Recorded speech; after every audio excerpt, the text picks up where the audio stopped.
Hello, dear students. Today we are going to discuss nature of Muslim marriage. Whenever we study law relating to Muslim marriage, this topic is considered to be a basic and a very important one. It is very necessary to understand what is the nature of Muslim marriage. We will discuss, first of all, some of the definitions given by learned jurists. We will try to analyze those definitions of Muslim marriage. And after that, we will discuss some very significant judgments. Of course, we will analyze those judgments also. We will try to understand the opinion of some authors, and then we will try to draw any conclusion as to what is the nature of Muslim marriage. So let us start. Before starting the definition, let me point out that one should study the nature of marital relationship which existed in pre-Islamic Arabia. In every book, the authors have given the background of what kind of relationship existed in that period. So my advice to all of you is that before coming to this topic, you must go through your books, and the relevant material should be studied by you before studying this topic that we are talking about. In brief, I would say that in pre-Islamic Arabia, the relation between a male and a female was not always the kind of relationship which we find today in marriages, the relationship that exists between a husband and wife. It's a very pious relationship according to every law. In pre-Islamic Arabia, the moral degradation of the society was such that the institution of marriage was very rare. And most of the writers have explained that the relationship that existed at that time falls either in the category of prostitution or polyandry or similar relationship. Islam reformed those relationships, and Islam laid down the rules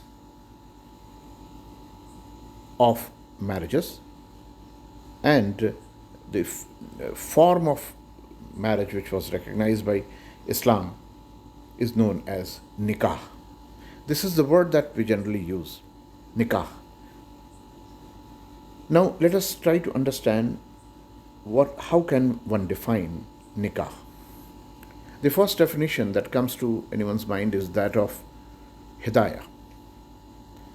Hidayah says in the book, the famous book which I have in my earlier lectures I have explained, hidayah says nikah in its primitive sense means carnal conjunction.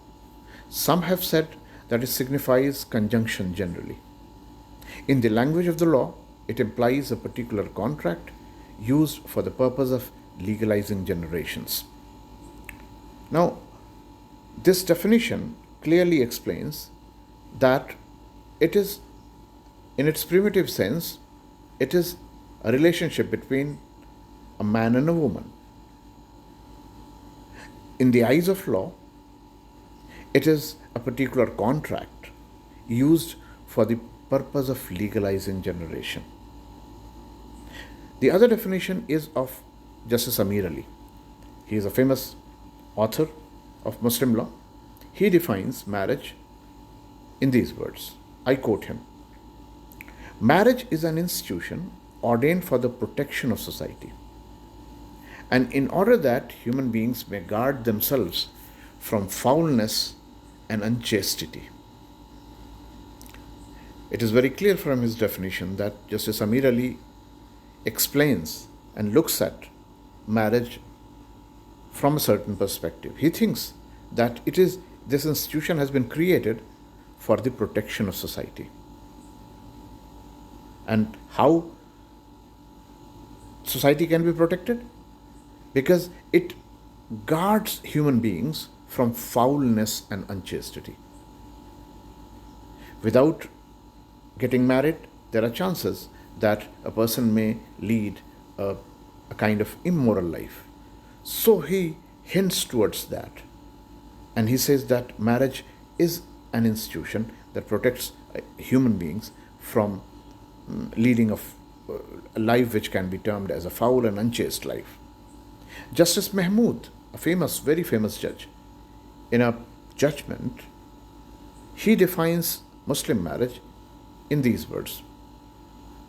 He says that marriage among Mohammedans is not a sacrament but purely a civil contract. I'll explain this definition in quite detail, but later on. This definition is very significant and this needs to be analyzed threadbare, and we will do so. Now, let us try to understand some other definitions given by other gentlemen. One author who is known as M.U.S. Jung, he says that marriage, though essentially a contract, is also a devotional act. He says, though essentially it is a contract, but it is also a devotional act. Devotional act? What kind of acts are devotional acts? Those acts are supposed to be devotional acts which are done for pleasing God. So from that perspective, he says that essentially it is a contract, but it is also a devotional act. He says that its objects are the right of enjoyment, procreation of children, and the regulation of social life in the interest of society. He explains it in these words. Now, one famous author who is known as Abdul Rahim, he has written many books. One of his famous books is on Muhammadan jurisprudence. He defines Muslim marriage in these words. He says that the Muhammadan jurists regard the institution of marriage as partaking both of the nature of ibadat, that means devotional act, and muamalat, which means dealings amongst men. He uses two very significant words, ibadat and muamalat. He says that according to Muhammadan jurists, the institution of marriage has got the nature of both the things. One is ibadat, that is a devotional act, and muamalat, the dealing among men. So there are glimpses of both, the glimpses of ibadat and glimpses of muamalat. Many writers have expressed their opinion in favor of this definition. The present writer whose book I'm taking help from is written by Sayyid Khalid Rashid, and he is also of the opinion that Abdul Rahim's definition is the most balanced one. However, it is his subjective opinion. One may agree, one may not agree. Now, let us try to understand the definition given by Justice Mahmood, which I had quoted earlier, and I had said that we will discuss this definition in quite detail. Justice Mahmood was the first Indian judge of Allahabad High Court. So he was a very, very famous and significant judge. Many of his judgments are celebrated judgments and are taught in order to make students understand some basic legal concepts. His judgments are significant not only in Muslim law, in some other branches of law also. For example, law of evidence, judgments delivered by Justice Mahmood are taught. Justice Mahmood gave his judgment in Abdul Qadir versus Salima. The case of Abdul Qadir versus Salima actually related with restitution of conjugal rights. However, the observations made by Justice Mahmood on other points which are in fact obiter dicta, such as nature of Muslim marriage, husband's liability to pay dower, matrimonial rights of husband and wife, etc. On these issues, his opinion becomes very significant, and these opinions of Justice Mahmood on these issues are considered to be important from the point of view of teaching various concepts of law. Therefore, even his obiter dicta is considered to be very important. Now, what he said, what did he say regarding the nature of Muslim law in this particular judgment? I am quoting from his judgment. He said that marriage among Mohammedans is not a sacrament. Marriage among Mohammedans is not a sacrament, but purely a civil contract. Now, if we stop here and try to analyze what he is trying to say, he is saying that marriage among Mohammedans is not sacrament. We are aware of the word sacrament because this term was used when we studying Hindu law and nature of Hindu marriage. Then we had studied this term sacrament, and there in Hindu law we had translated that word as sanskar. In Hindu way of life, marriage, vivah, is considered to be one of the sanskars, and that is why it is considered to be a sacrament under Hindu law. You should remember the meaning of this word sacrament from that point of view. And now again read the definition which Justice Mahmood gives here. He says marriage among Mohammedans is not a sacrament but purely a civil contract. And though it is solemnized generally with recitation of certain verses from the Quran, yet the Mohammedan law does not positively prescribe any service peculiar to the occasion. He says that under Mohammedan law, marriage is not a sacrament, but it is a purely a civil contract. And although whenever a Muslim marriage is solemnized, certain verses of the Quran are recited, but this is not necessary. Muslim law, Mohammedan law does not make it necessary. The recitation of Holy Quran is not essential. Even if the verses of certain verses of the Holy Quran are not recited on the occasion of the marriage will be fully valid. Marriage will be considered to have been solemnized. From this point of view, he says that marriage among Mohammedans is not a sacrament. So no religious ritual is essential for solemnizing Muslim marriage, and therefore in his opinion he says that marriage is not a sacrament but purely a civil contract. This opinion should be kept in mind so that we may be able to analyze as to how far his opinion is correct. Now then he goes on explaining the Muslim marriage, how Muslim marriage is solemnized, how it is contracted. He explains that marriages under Mohammedan law are solemnized with the help of ijabun qabul. He says that the pillars of marriage, as of other contracts, are ijab qabul. That means offer and acceptance, declaration and acceptance. That means under Muslim law, marriage is solemnized with the help of declaration and acceptance. And these are the things which are found in contract also, and therefore, in his opinion, Muslim marriage is purely a civil contract. But strangely, in the same judgment, Justice Mahmood quotes certain things from a book, which highlights another aspect of marriage.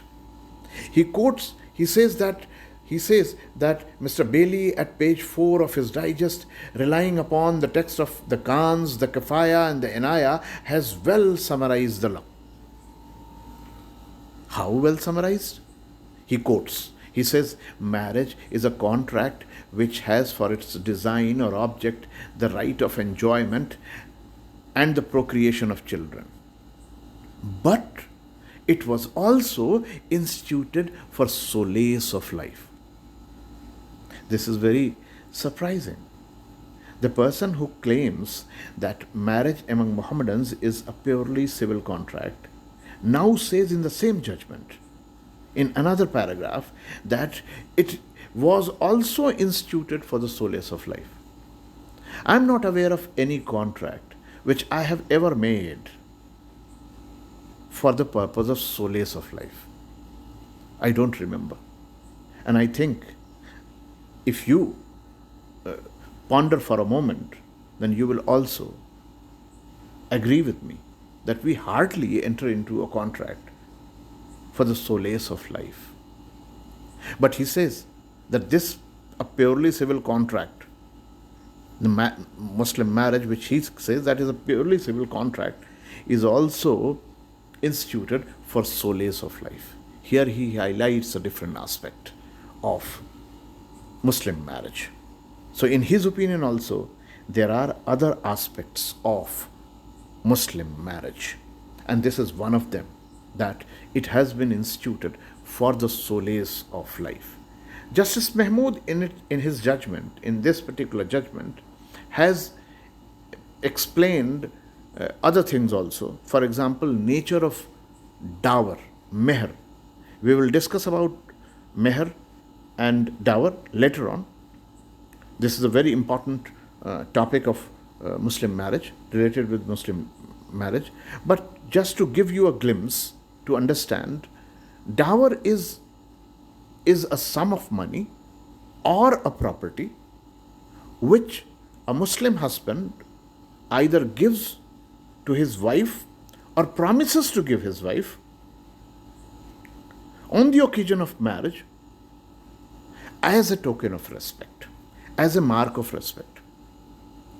While explaining the nature of dower, while explaining the nature of this payment, which is known as dower or meher, Justice Mahmood has used the example of sale price in a sale contract, in a contract of sale, for which he has been criticized by several authors. But even Justice Mahmood says that one should not consider dower to be a sale price. Dower is not a sale price. Therefore, even in the opinion of Justice Mahmood, dower is not that kind of consideration which we generally understand in a simple contract, in an ordinary contract which we study under law of contract. So, Justice Mahmood, while claiming that Muhammadan marriage among Mohammedans is a purely civil contract, while explaining it, he highlights some other aspects also. But Justice Mahmood ignores one very significant aspect in his judgment, and that aspect is the religious aspect. He has been criticized for ignoring the religious aspect of Muslim law. One may ask, is there any religious aspect of Muslim marriage? The answer is yes. How am I saying it? Let us try to analyze. Prophet Muhammad, peace be upon him, is reported to have said that marriage is essential for every physically fit Muslim who could afford it. Marriage is essential. This is the statement of Prophet Muhammad, peace be upon him. He says that it is essential for every physically fit Muslim who could afford it. Now, if marriage was a contract, purely civil contract, imagine how is it possible? Can we replace the word marriage by a purely civil contract and say that a civil contract is essential for every physically fit Muslim who could afford it? It is nothing but purely absurd argument. That is why many writers have said that Justice Mahmood has ignored the religious aspect. One more statement of Prophet Muhammad, which is a famous hadith, he says that he who marries completes half his religion. Prophet Muhammad says that he who marries completes half his religion. It now rests with him to complete the other half by leading a virtuous life in constant fear of God. Imagine, this statement of Prophet Muhammad, peace be upon him, claims that he who marries completes half his religion. This statement explains what is the religious significance of marriage.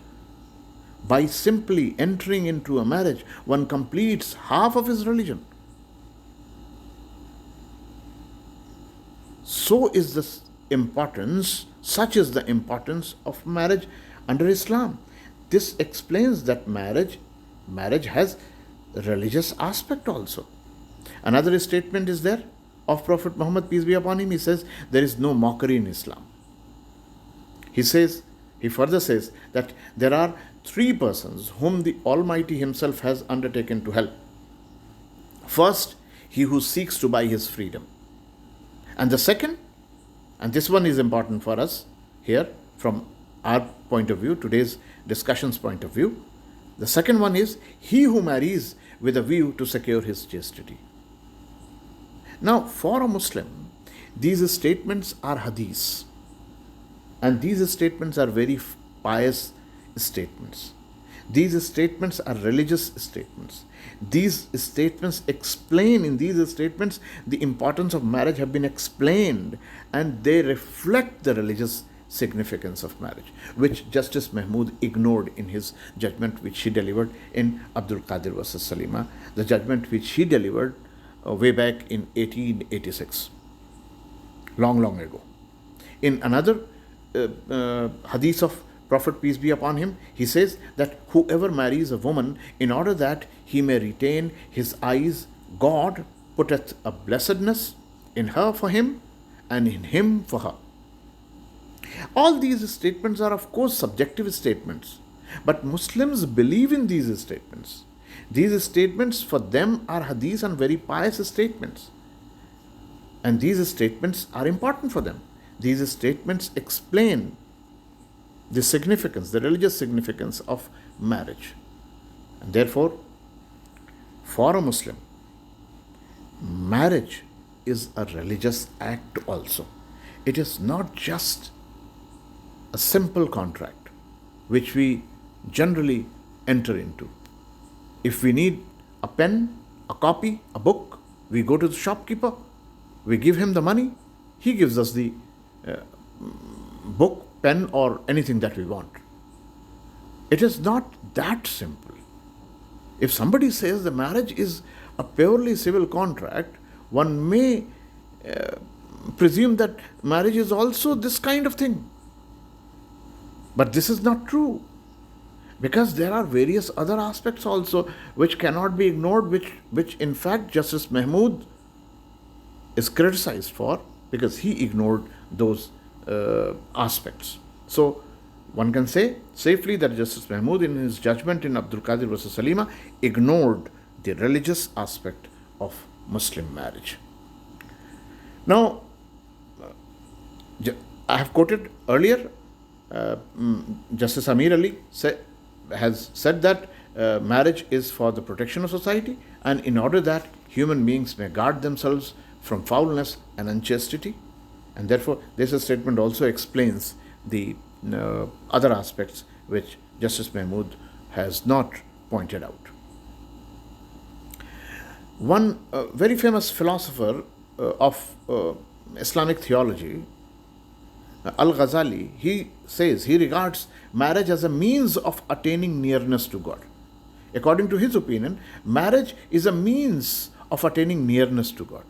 Now, how can we attain nearness to God by entering into a contract? Of course, it is not a simple contract. It is a religious act, and only through a religious act one can attain nearness to God. So here Ghazali has also explained why it has religious significance. In a judgment which is known as Anis Begum versus Muhammad Istifa, the case which was decided in 1938, Chief Justice Sir Shah Suleiman, again of Allahabad High Court, he said in this judgment in Anis Begum versus Muhammad Istifa, he rectified the mistakes committed by Justice Mahmood in Abdul Qadir versus Salima. Justice Sir Shah Suleiman says that marriage in Islam is not regarded as a mere civil contract. It is not regarded as a mere civil contract, but a religious sacrament too. So this explains the importance of Muslim marriage from religious point of view also. He also says, and that means Justice Mahmood also says that, of course, it is a kind of civil contract, but it is not merely a civil contract. But there are other aspects also. There are religious aspects also. And that is why it is considered to be a religious sacrament as well. Now, let us come to the concluding aspect. Professor Tahir Mahmood, the famous professor of family law, who has written a number of books, a number of masterpieces, he says that marriage among Muslims is a solemn pact. This is Professor Tahir Mahmood is of the view that marriage among Muslims is a solemn pact, which in law takes the form of a contract. It is actually a solemn pact, but according to law, it takes the form of a contract. Now, imagine we use a vessel, we keep certain valuable things in the vessel, and we cover it with ordinary clothes.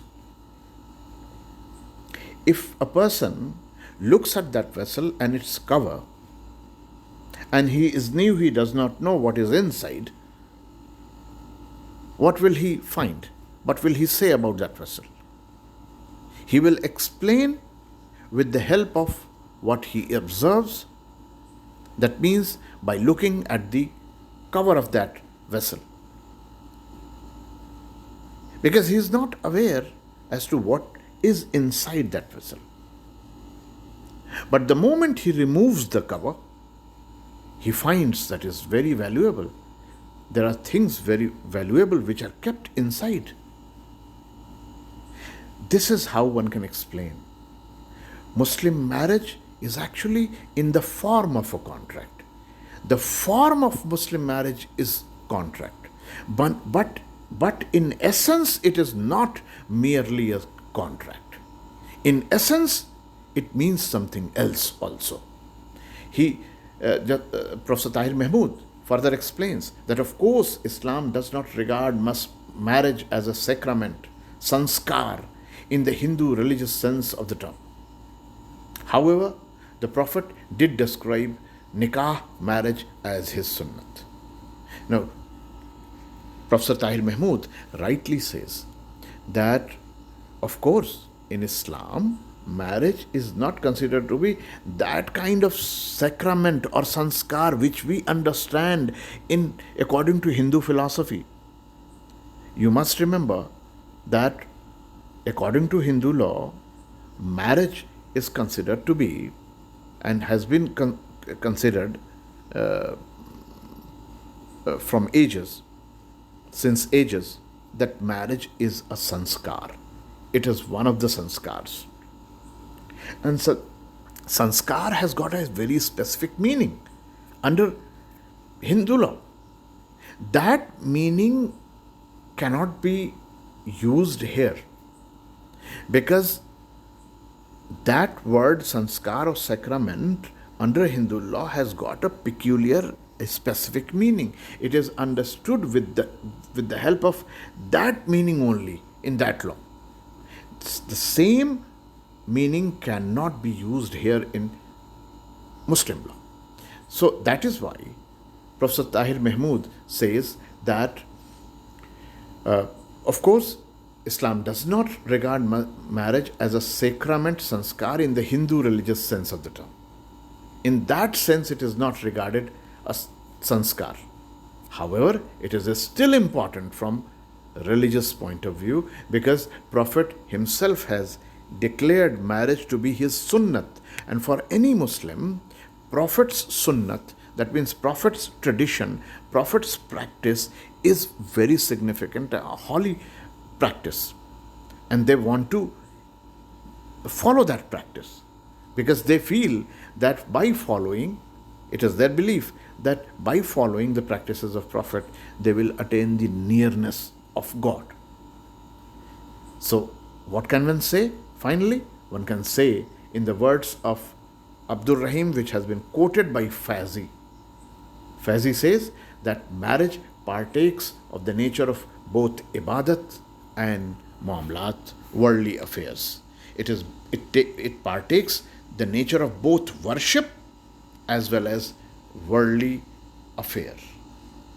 These are the words of Abdul Rahim, but quoted by, with approval, quoted by Faizi also. Therefore, one can say that Muslim marriage has got many aspects. The very form of the marriage is contractual, but it has social aspects, which has been highlighted by Justice Mahmood himself when he says that this institution came into being for solace of life. This is a social aspect. And religious aspect, I have already explained that Muslim marriage has got religious aspect also. Therefore, if somebody says that Muslim marriage is purely civil contract and nothing else, then in my opinion, he is not right. There are other aspects also which cannot be ignored. I hope you have understood the nature of Muslim marriage. I once again repeat that after listening to what I have said, you must go through your books and try to read those materials at least twice so that you may be able to comprehend the subject perfectly. I hope you will follow my advices. One more thing I have to say is that in all the papers, including my paper, whatever is being taught by your teachers, you should listen to those things very carefully and you should prepare those topics because these topics are important from teachers' point of view and they are teaching those topics because of that only.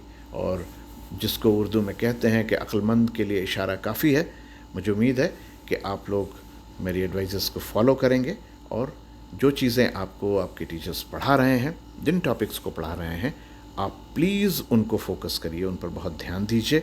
और जैसा कि मेरी बातचीत हुई है, कल मैंने बहुत डिटेल में बातचीत की एग्ज़ामिनेशन कंट्रोलर से कि आपकी क्लास का किस तरीके से हमें आगे ले चलना है, तो उन्होंने अपने तमाम रूल्स और रेगुलेशंस जो कि बनाए गए हैं इस दौरान, पैंडमिक के दौरान, उसको हमारे सामने रखा और उन्होंने कहा कि 3rd सेमेस्टर का एग्ज़ामिनेशन तो नहीं होगा लेकिन बच्चों का 4th सेमेस्टर का एग्ज़ाम ज़रूर होगा। और इसलिए मेरी आप लोगों को एडवाइस है कि आप जो कुछ भी टीचर्स पढ़ा रहे हैं अलग अलग पेपर्स में, बहुत जल्दी ही आपकी सोशियोलॉजी की क्लासेस भी शुरू हो जाएंगी। और क्योंकि आज ही मेरी बात हुई है आपके टीचर बहुत जल्दी आपको, मुझे उम्मीद है कि हो सकता है कल या परसों से आपको सोशियोलॉजी के लेक्चर्स भी मिलने लगे। आईपीसी के आपके टीचर बीमार चल रहे थे, बहुत जल्दी मुझे उम्मीद है कि वो भी पढ़ाना आपको शुरू कर देंगे, और आप उन टॉपिक्स पर फोकस करिए जो जो टॉपिक्स आपके टीचर्स पढ़ा रहे हैं। Thank you very much, thank you and good luck.